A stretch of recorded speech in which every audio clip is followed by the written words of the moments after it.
Alright, we're going to reassemble our Auto Z sensor. First we got to get the sensor back in the housing. So if you take note, there's an indent there, I'd assure you, from where the set screw has kind of made an indent already. So the best bet here we can do is to get that same kind of bite going on, is to line that indent up on your sensor with the hole in the top there. On the housing. So go ahead and slide that guy right back in line, and lightly put that set screw back in, just so the sensor isn't loose. We're gonna have to readjust it here in a few steps, but now once that's in there, again, that's just finger tight and it's fine for now.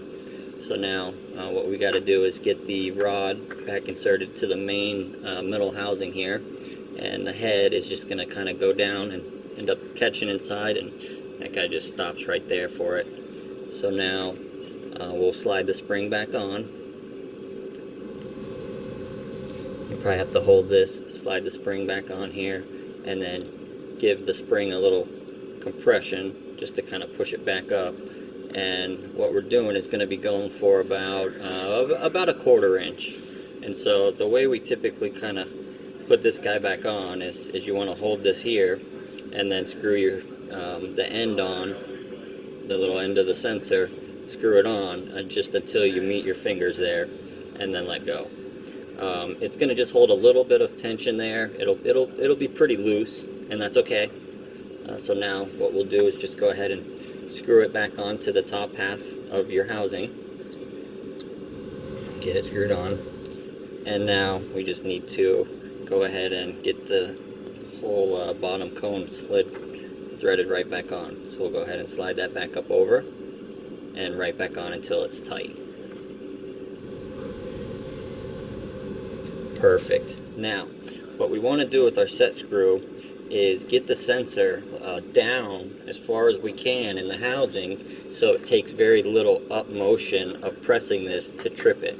The way we do that is you'll loosen this and you can take it out just so it's setting aside, and now go ahead and push the sensor down all the way until it stops.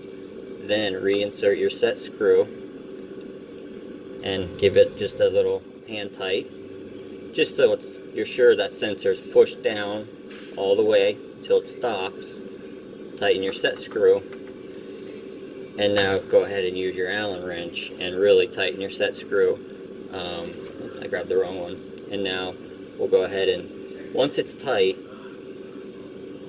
or you feel it start to get tight, go ahead and give it another half a turn or so, just to be sure that you really bite down and that sensor doesn't go anywhere. Give it a little pull on the wire, not hard, but just make sure it's not wiggling loose. And then it should take very little to push in at the bottom and see that light come on there. As you see, now your sensor's reassembled.